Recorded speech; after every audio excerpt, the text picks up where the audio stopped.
Nicolas Bétou, le gouvernement a soufflé le chaud et le froid pendant tout le week-end sur la date du déconfinement.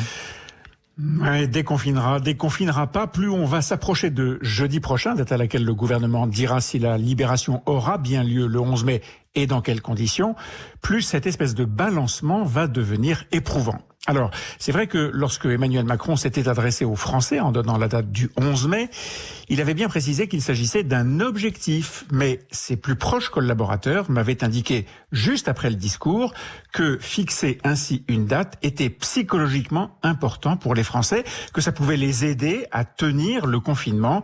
À l'époque, il s'agissait d'un mois de plus. Et c'est cet aspect psychologique qui manque, selon vous ? Oui, alors on peut imaginer que cette menace sur le 11 mai est justement faite pour remobiliser les Français afin qu'ils restent vraiment confinés jusqu'à la fin. À moins que ce ne soit une façon de cacher le fait que le dispositif n'est pas complètement prêt. Tout le week-end, on a eu des témoignages sur le problème de disponibilité des masques, sur la question des distributions, sur le problème des tests. D'où la question, est-ce que la prolongation éventuelle du confinement ne serait pas en partie due à autre chose qu'à l'attitude un peu trop relâchée des Français ? Oh là, attention, vous allez vous faire rappeler à l'ordre sur le site internet du gouvernement. Je tremble. Non, sérieusement, c'est vrai que cette histoire de site sur lequel le gouvernement donne son certificat à certains articles de médias selon qu'ils sont, à ses yeux, vrais ou faux, c'est d'une incroyable maladresse. Dans une démocratie, c'est toujours un peu étrange de voir le pouvoir classer les médias entre les bons et les autres. Et comme je ne crois évidemment pas que nous vivions en dictature, malgré ce que certains opposants d'Emmanuel Macron se complaisent à dire, il reste donc une explication dans cette période de guerre contre le coronavirus. Et pour cause d'urgence sanitaire, les Français ont été caporalisés.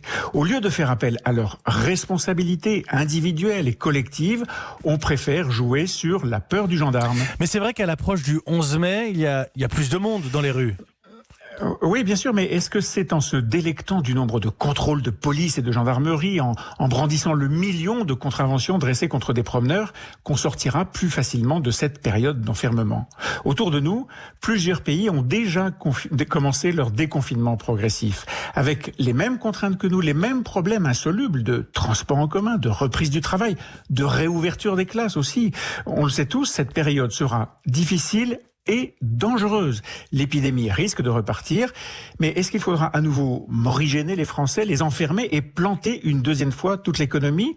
Ou est-ce qu'il ne serait pas préférable de faire prendre conscience à ce peuple éduqué et mature de ce qu'est sa responsabilité ? Eh bien pour moi, comme on dit, la réponse est dans la question. Merci Nicolas Bétou, le directeur du journal L'Opinion.